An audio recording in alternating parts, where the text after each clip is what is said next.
Muslims themselves are very much divided. There's a lot of anger, a lot of fear, a lot of accusations, even within our own community. Our mother, Salama radiallahu ta'ala anha, who was, of course, eventually she married the Prophet ﷺ. She migrated to, as you know, Abyssinia.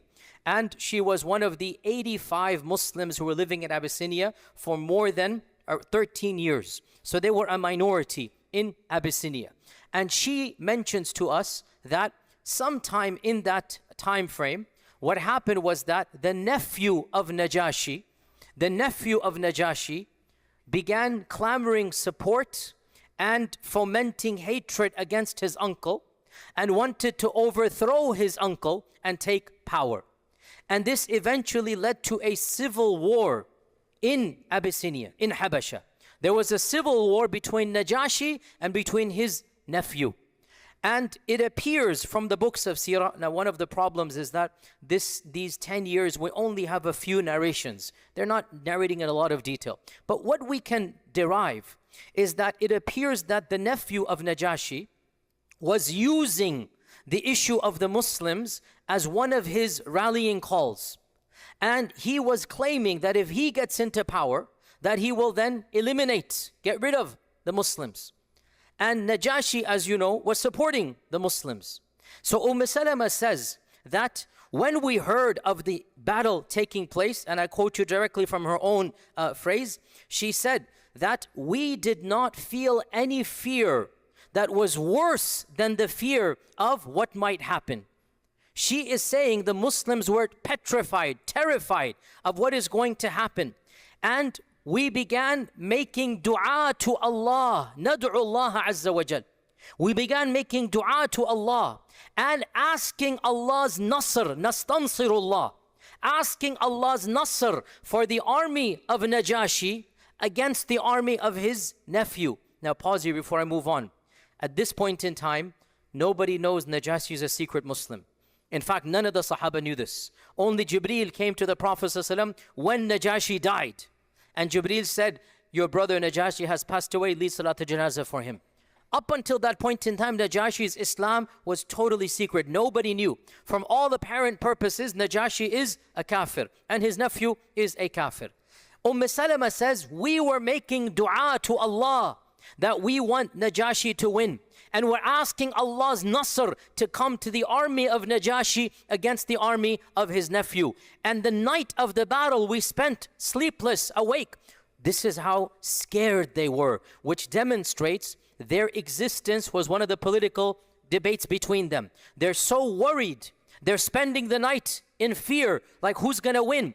Until in their anxiety, they said, who amongst you will volunteer to go look at the battle and tell us who wins? He's the first cousin of the Prophet ﷺ.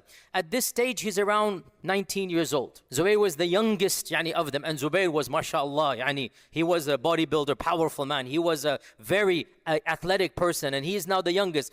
Zubayr ibn Awam said, I will volunteer. They said, how are you going to go? They're on the other side of the river. He said, prepare for me a water canister, but don't fill it with water, fill it with air. So he took a water canister, he took a leather, pouch, and he used it as a floating device to swim across the river that was a tributary of the Nile. It was a very fast-flowing river, dangerous river.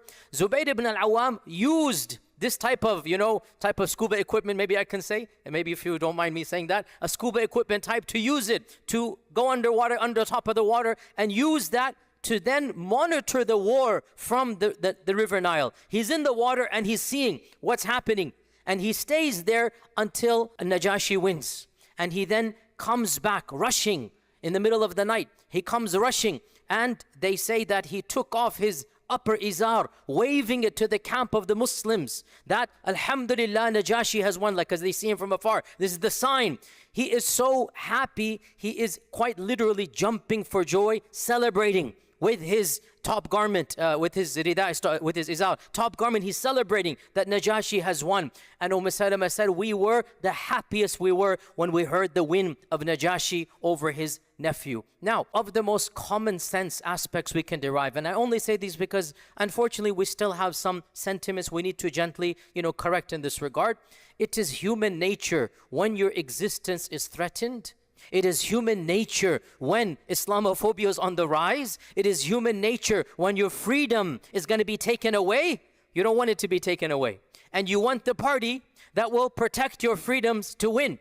And so much so, the Sahaba are bringing in dua to Allah with one kafir party against the other kafir party. If dua to Allah is allowed between kuffar parties, then wallahi min babi awla, a priori, a million times easier. If you can make dua to Allah as a ritual between two parties, without a doubt you can do much less than this, which is campaigning, which is voting, which is helping in the dunyawi sense, right? Again, I say this because we still have this sentiment amongst us that voting is haram, voting is shirk, voting is kufr. Subhanallah, at this point, Najashi was a public kafir, and in his court, kufr practices took place. We know this from the seerah. When Amr ibn al-As and the others of Quraysh entered Najashi's palace, the first thing they did, they followed the custom of the time, and that is, they did sajda to Najashi.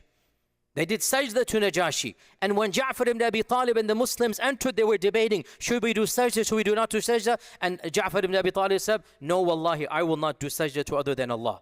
And so he did not do sajda. That's, remember the story from, the conversation. My point being, Najashi's court is ruling by other than the law of Allah. Najashi has practices that are kufr. Najashi's court is a pagan or a kufri court. The Sahaba didn't say, if we make dua for Allah, this is an endorsement of all of the kufr of Najashi. And yet we have in our midst those who say, if we vote, it is an endorsement of all the kufr of that party. No, it doesn't work that way. This is a figment of your imagination. No rational person, no aqil, no person who understands politics, no person who actually votes, actually believes that when I vote for one candidate, this is an endorsement of everything about that candidate. Just like the Sahaba are saying, we're making dua to Allah. One of these critics will say, this means that they're making dua that shirk is done in the court of Najashi when they do sajda to him.